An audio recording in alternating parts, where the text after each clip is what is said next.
भगवान जगन्नाथ की कहानी बहुत ही रोचक है। जगन्नाथपुरी का रथ उत्सव विश्व प्रसिद्ध है, परंतु रथ उत्सव से कुछ दिन पहले ज्येष्ठ पूर्णिमा के दिन जगन्नाथ प्रभु को शब्बाल घड़े जल से स्नान कराने की प्रथा है। शब्बाल घड़े जल से स्नान करने के बाद जगन्नाथ भगवान बीमार पड़ जाते हैं। परंतु सोचने बात यही जो पूरे ब्रह्मांड जयपुर शिवोदय तब शिकी होते सोचने वाला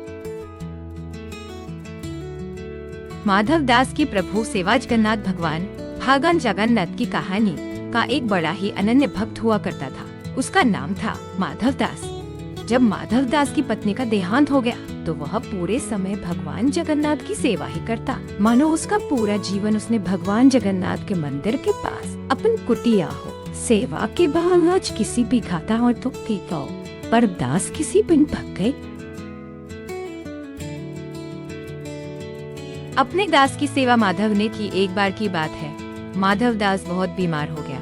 लोगों ने उससे कहा, वैद्य के पास जाओ, दवाई खाओ, परंतु माधव दास सबसे कहता, जिसके माथ पर हो जगन्नाथ का हाथ, उसे किस बात की चिंता, भगवान है ना, नहीं कहता और निरंतर अपनी प्रभु सेवा में लगा रहता। एक दिन वह अपनी कुटिया में बीमारी की वजह से बेहोश हो भूमि पर गिरा।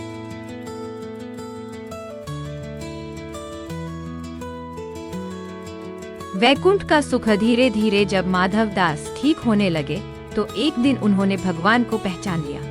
माधव दास को जीवित होते हुए इसी धरती पर साक्षात वैकुंठ का अनुभव हो रहा था। पेपर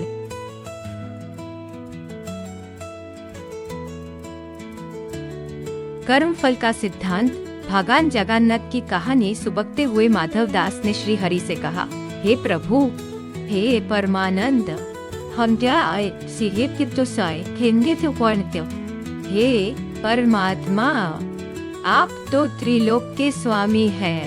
नीव गया, आप ही नारायण हैं, इस पूरे ब्रह्मांड के मालिक हैं। आपकी इच्छा से तो यह बीमारी क्षण भर में नष्ट हो सकती थी, फिर आपने मेरी सेवा करने के स्थान पर मुझे पूर्णतः स्वस्थ क्यों नहीं किया? भगवान ने मुस्कुराकर माधव दास से कहा, हे प्रिय, कर्मों का फल तो भोगना ही पड़ता है, कर्म का चक्र ही नियति है। यदि मैं तुम्हें अभी तुम्हारी पीड़ा से मुक्त कर दूं, तो भी आ।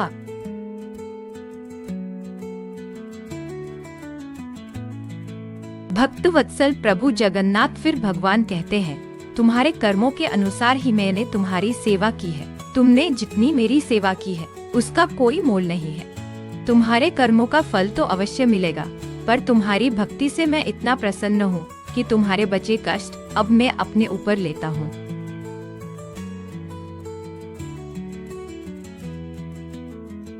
भगवान जगन्नाथ पक्का दिन क्यों बीमार रहते हैं?